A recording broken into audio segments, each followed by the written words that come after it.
అన్న ఇప్పుడు మీరు తోట అంటున్నారు అంతా బాగుంది అంటున్నారు కదా, కాయలు ఎక్కువ అంటారు. ఇప్పుడు ఆడ చూసినాం, ఆ మూలకు చూసినాం, ఇప్పుడు ఈ మూలకు వచ్చినాం. ఒకసారి చూపెట్టు, నాకు తోట చూపెట్టు చాలు, కాయ ఎలా ఉందనేది.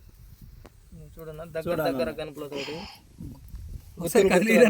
జంట కాయలు కాసినాయి అన్న, దగ్గర కాసిందా? ఒకసారి పైకి చేది, అసలు చూడండి ఎలా కాసిందో తోట. లెక్క పెడితే ఆకులు లెక్క వస్తాయి కానీ మిర్చి లెక్కకు రాదు.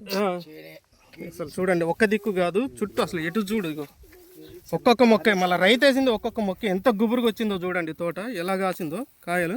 ఈ సంవత్సరం అసలు ఈ రేట్లకు అంత మాత్రం కాసిన కాదు, మిగతా పోయినాయి, మరి చేసేది ఏముంది మేము. అవును, అంటే ఈ రకాలు కూడా మీకు దెబ్బేసింది అనుకోండి, ఈ రకం అసలు నెంబర్ 1 ఉంది ఇది.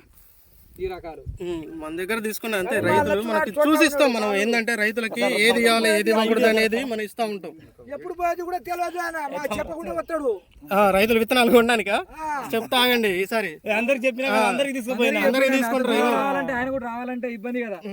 పోతాడు దొంగడు, దొంగడు బాగా దొంగడు ఉన్నాడు. ఈయనను ఆయన చిన్నగాడు, చిన్నగాడు చెప్పారు మందు ఏ మందు కొట్టినా. ఒక చెట్టు చూడండి, కోస్తే దగ్గర 2 కేజీల కాయ వెళ్తుంది. చూపెట్టన్న ఒకటే చెట్టు, కింద నుంచి ఒకటే మొక్క, అది ఎంత గుబురుగా వచ్చింది అసలు, ఎంత దగ్గర కాకుండా. కాయ సైజ్ చూడండి, మళ్ళీ ఎక్కడ కూడా దగ్గర, ఇంత దగ్గర కాదు, సెంటీమీటర్లు ఉందన్న. కాయ సైజ్ తగ్గలేదు చూడండి, సైజు కలరు బాగున్నది.